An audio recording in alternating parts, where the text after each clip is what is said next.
previous administration, it is attacking a government in which William Ruto was the second highest ranking official.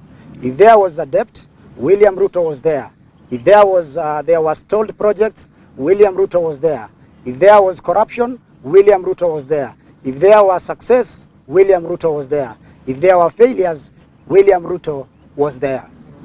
You cannot sit at the dining table for 10 years, enjoy the meal, then later claim you were merely passing by the kitchen. President Uhuru Kenyatta handed over power peacefully in September 2022. He attended your inauguration, congratulated you, and retired. That is constitutional democracy. That is statesmanship. The questions Kenyans are now asking is simple. If President Uhuru Kenyatta retired in 2022, why is UDA still campaigning against him in 2026? The answers appear obvious. Your administration is attempting to manufacture political enemies because it can no longer convincingly defend its record.